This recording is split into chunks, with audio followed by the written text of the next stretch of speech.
Today I'm going to do a chit-chat, homeschool update, and kind of talk about how our whole semester went.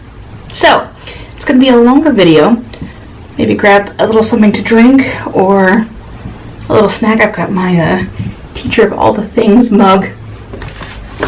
I got it Universal last year. It makes me laugh. Before I get started about our semester, I wanted to mention a couple things. One is a recent video that I put up that's timely because it's 10 tasks that to complete over Christmas break or winter break to help you get prepped to start the new semester well. So that video will be linked below. Second of all, Facebook, if you are not already over there, I'd love to have you. I sometimes put up things over there before I put it up over here, or different content, different videos and such. So what you see over there isn't just a duplicate of what you see here. I try not to duplicate too much. I don't post many of these videos over there or that sort of thing. So I'd love to have you. Third, January 1st, I am participating in a collaboration of homeschool resolutions for 2018 hosted by Pepper and Pine. Her channel will be linked below. Be sure to come back on January 1st for that collaboration. I'm looking forward to it and busy thinking about what those resolutions will be. So let's get started. The big change for us this school year was we split off for history and science. This is the first year we've done that. We've always done it together. And I'm halfway through the year and I'm still sad about it. I loved that time that we could all come together and do it. But it's going well. We are doing Story of the World. We're back at Ancients. So it was kind of a natural time to split off so that Elizabeth could move on to a little more difficult and rigorous work as she moves into high school. Because, next year I would have a 3rd grader and a 9th grader. That's a pretty big span for to do together. So it's going well, but and I'm using Biblioplay and Ancients to go along with it. I've had a hard time keeping it scheduled well, though. A couple different things that came up, like last year we did history and science Monday, Wednesday, Friday. Wednesday afternoons now, we moved our piano schedule around. We used to do it Tuesday mornings. I moved it to Wednesday afternoons. So that means we lose a chunk most of Wednesday afternoon. And then Friday, I implemented a Friday free learning for everybody. So we have less time on Friday as well. So it's been difficult. I really have to stay on top of it. Mondays, I try to get all of our reading done, or the bulk of our reading done for both history and science. And then Wednesdays we have 45 minutes or so we can get a little bit done. And if I need to work with Elizabeth on her history or something, I've been putting shows up for the boys. I've got a bunch of ancient history videos on Netflix and PBS that we use. So that's been working pretty well, or okay, I should say. Fridays, then I try to finish up anything that we still have left. And if we didn't watch a video on Wednesday, I try to turn one on Fridays. They really enjoy watching them and they learn well from it. So that's kind of how history and science is going. It's going well. It's just I haven't found a good flow to it. So that's something I'm going to work on over Christmas break, is figuring out a really good flow to make it continue, because I'm assuming this will be our schedule next year as well. And if you're wondering, Tuesday and Thursdays we do PE at RY, so we lose all afternoon on Wednesday, Tuesday and Thursdays. We do try to watch videos sometimes on the way through our DVD system, but it doesn't always happen.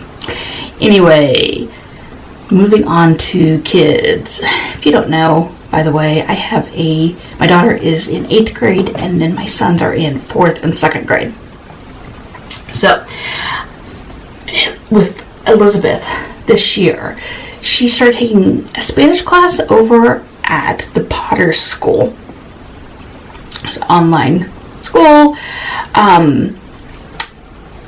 They have like the normal, like, you know, one full grade of Spanish in a year program, but they also have classes for pre-high school that split them up over 2 semesters. They have it for years 1 and 2, so it would take technically 4 years to get through them. We chose that one for her because we've tried Spanish at home and not had the best of luck, and I was afraid that she carried on just some negative, I don't know if negative feelings is quite the right word, but I guess negative about it. And so I didn't want her to be going at such a fast pace that it would make it difficult. Plus, with some of her learning challenges, they're all language related. So I just really wanted to give it a slower pace. And even though my goal for her was to get 5 years of Spanish before she graduated, because that's what I did, so I thought that's what she should do. So even though that was my goal, I've stepped back and realized that's not going to happen, and it doesn't need to happen. It would be great if it did, but really it's okay. So we've slowed that down. She's doing that. She's enjoying it. It's a really good class. I will link the school below. She meets once a week for an hour and a half. And then they have activities. Every other week they have quizzes and teacher graded assignments to turn in. But otherwise, we go over her assignments herself. She's enjoying it. And that was kind of what I wanted. Obviously I want her to learn. I want her to enjoy what she's learning when we can make that happen. So that is going really well. Science. She is doing Guest Hollows Chemistry in the Kitchen, I think is the name of it. It's going well. I talked about it, I think, in my first impressions video. She enjoys it. I think it's really good. My only complaint is that sometimes the activities that she's doing in the kitchen, I don't see the direct connection with what she's learning in the chemistry, if that makes sense. I don't know why. I don't know. That's my only thing, but really it's fine. She's still learning chemistry from the activity, and then the chemistry that she's learning through the books and materials. So it's good. If you look at it, it looks overwhelming. It's totally adaptable, though. They do not intend you to do everything that's on the list. So if you're looking for kind of an alternative chemistry idea, definitely check it out. Yeah, it's been good. She's enjoyed it. And last, for Elizabeth, we are doing art problem solving's Introduction to Algebra this year. It is good. It is hard for me to mentally wrap my brain around, though, because it's not laid out like a normal textbook. And after a semester, I should be able to get my brain around it, but I can't. I really like it. The big difference with this one is this gives your student problems to start out with before it teaches them anything in the lesson, with the hopes that they can struggle through based on what they have already learned and figure it out on their own. It's really good. I like that. And they show how to work the problem if you can't get it. But every time I open this book, I mentally think, I have to really think it through. So, yeah, it's good. I like it. Again, I will try to link everything that I mentioned down below. If I forget a link and you are interested, leave me a comment. Next up, Ben. Writing and rhetoric has been a huge hit for him this year. He gobbles it up. I can't believe how much he's enjoyed this book. I wasn't sure how it's going to go because we've not done a formal writing with him. Really, we've done writing assignments. We used some writing strands and this and that, but I hadn't done anything formal with him. So this has been a really good fit. He's already moved on to book 2. I think he's lesson 3 or 4 into it, and this one is narrative. The first one was fables. he really enjoys this. I think, and Elizabeth likes it too, and they're both very different writing style kids. So if you're looking for something writing, maybe you want to freshen it up for January, check this one out. I started Elizabeth with book 3, which is grades 4 and 5, and then Ben, I started with book 1, and these are supposed to be completed in a semester. So if you're looking for something new, you can still start with this one in January. So definitely take a look at these. Not all of them are out, so if you have high school age kids, they're not going to be completed yet. He just finished Beast Academy level 3 with the last one, 3D. He just finished it. There are, if you don't know, I have a spotlight on this. I will link it. There are 4 in a level, and he is 4th grade, but this is not typical 3rd grade stuff. It's definitely higher than that. So I was okay with him still doing that at this point. We will move on to 4A. I would like, though, to try and finish 4A and 4B this school year. We'll see. But yeah, it's been good. He loves Life of Fred, and that would be his choice to do that for his only math, but I'm not comfortable with that. So this is the only math we've found that's a good compromise. Something he doesn't complain about, but it works well for him. The problems are really challenging. They're by the same people who wrote The Art of Problem Solving, algebra that Liz was doing. So it's really good. They're challenging, they're good. There's not a ton of practice. So if you have a child who needs a lot of repetition, this is not the one for them. But we like it. He also switched spelling this year. I mentioned in my first impressions video that we had started with mega words. That's what Elizabeth has done, and I really like it. I thought it would be a good fit for him. Well, I wasn't sure if it would be a good fit. I wanted it to be a good fit for him. I thought the words would be a good fit. He, though, was not amused to switch away from the spelling workout, which is what he's used the past 2 years. And I had him give it a go. We went through it. He was doing fine with it, but he just wanted to go back to spelling workout. And I decided it wasn't one of those things that I cared enough about to force the issue. So we went back. But spelling workout D, which is 4th grade, is written in, the list is in cursive. He's done cursive, he's completed it, but it threw him for a loop.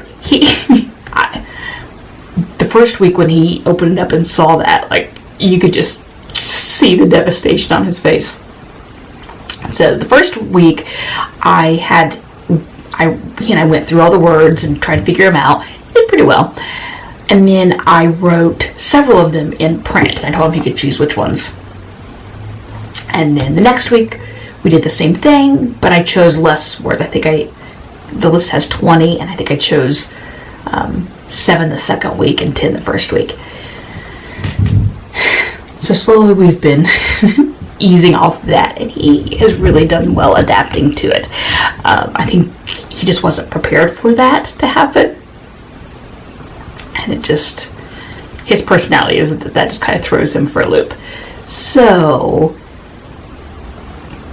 it's going pretty well now, but we've not gotten into a good groove of, last year we did a really good, we did really well with 1 box a day and finishing a lesson in a week, but this year it's been a little more difficult. So hopefully come January we'll get back into the groove of that. So that's that.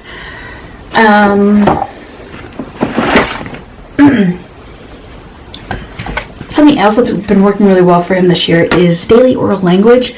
This was just a book that I picked up at the teacher supply store. Like I said, we've never really done writing with him, so he wasn't in the habit of checking like punctuation and that kind of thing. So this has been a good training for him. For the first maybe 10 weeks or so, I would check it every day. At the very beginning of the year, I sat with him and we did it, and then we kind of eased off. Now I just have him check it. It's been good. It doesn't take him very long, but it's been good practice for him. And I like the responsibility it's given him to check his own answers. He's done well with that, and going back and finding the mistakes, correcting them. it's been good for him.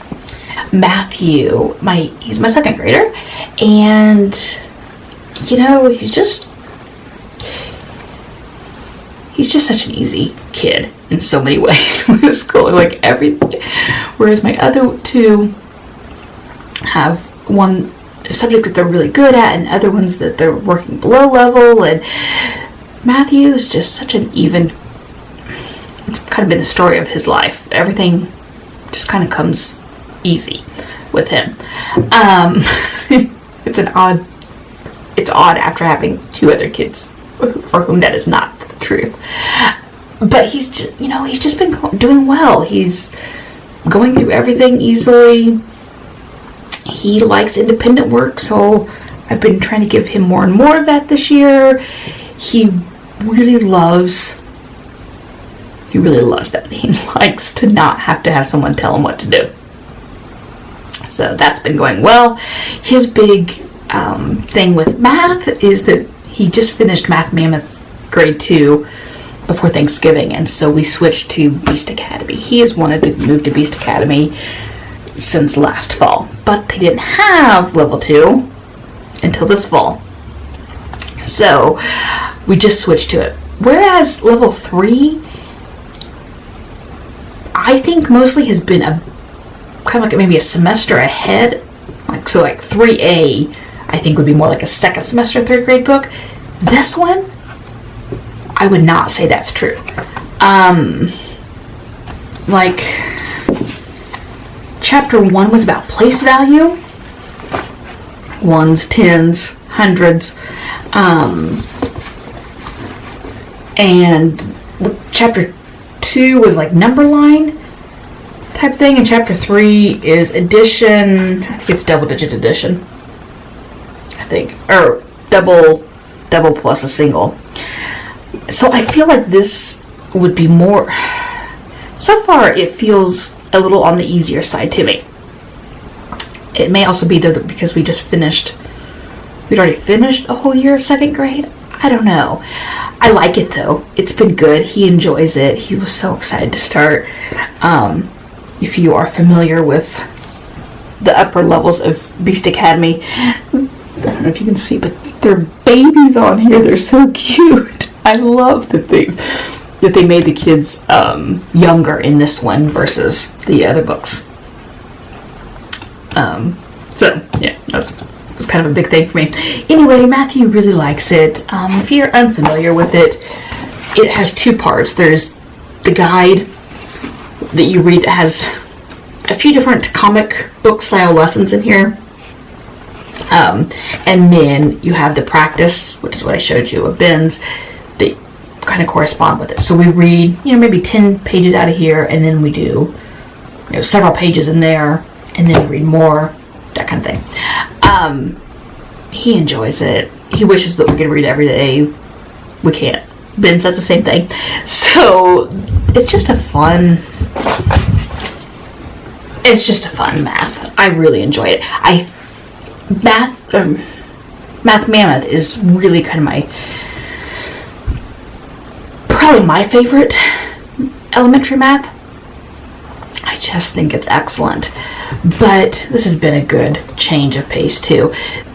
I'm not sure if they're going to have 2B printed before we're ready for it, in which case we'll probably pull out some third grade Math Mammoth and start working with him. I'm not sure. I don't know what we're going to do. I'm hoping that the timing works out, but we'll see. And then Matthew's reading. He's doing well with it. With each of my kids, we've gotten to a point where I feel like they progress, and then I feel like that just kind of stalls out.